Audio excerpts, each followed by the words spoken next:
'91. That was a real shaker. But what the president did, I wish, as a supporter of the president, I wish he had stuck with his remarks about the tax cut and about the economy, because I really do believe that that's the secret to the midterm elections in November, to emphasize that the president's economic policies have put Americans back to work in West Virginia and everywhere else. But instead he went, and I think it had a lot to do with the caravan, Steve, that you were describing, and in the spike in illegal immigration in the month of March. We are at 46-year lows, historic lows when it comes to undocumented immigrants crossing the southern border.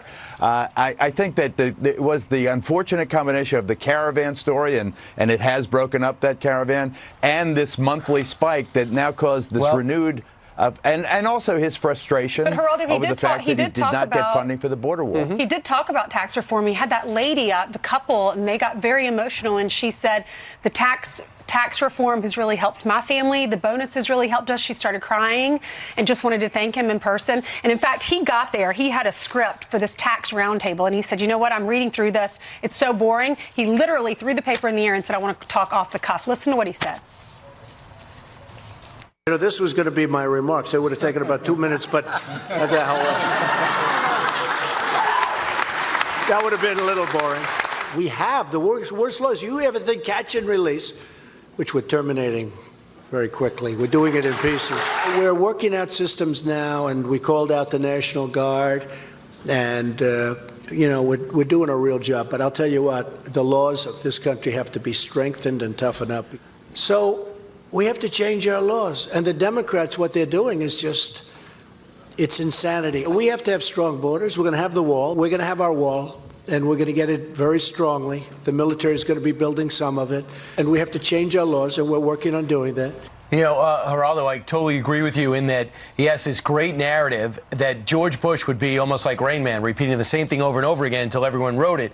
We would have left that meeting thinking about how West Virginia's been revitalized thanks to the economy. And a real woman talked about what my husband's, as a postal worker, how their life's been bettered. Instead, we talk about voter fraud, that people vote 5 times in California. We've talked about that caravan where he says all these rapes are happening then. I know Trump's being Trump, and I get that, but Trump hurt Trump yesterday.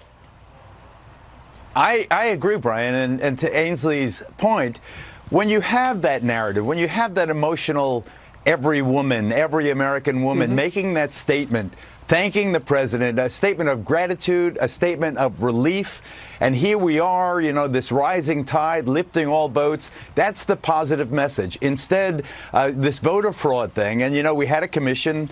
Chris Kobach, the Kansas Secretary of State, you know, headed this commission, and it was formulated with all this bluster.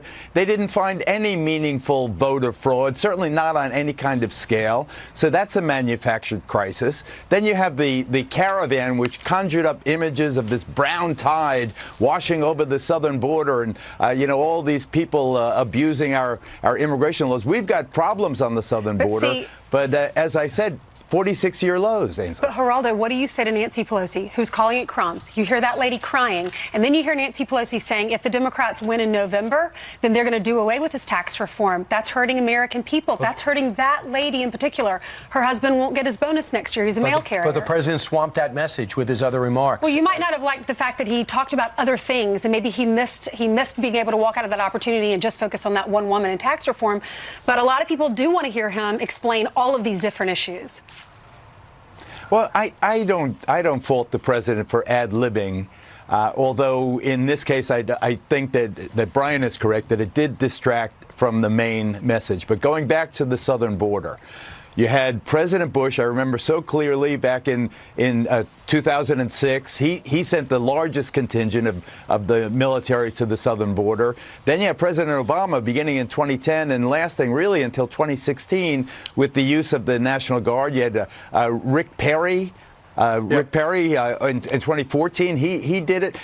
Sending the military, what did they do there? I mean, I've been with the military. God bless them. It's a good message wartime. to send. We found out, Geraldo, it does send a message to the Coyotes and everybody else. And when they come across, look out, America's serious about this. But I believe, even though it's a 46-year low, if that number is correct, 300,000 a year is unacceptable. And that's what the president's point is. But can we switch over to the Russian investigation and now more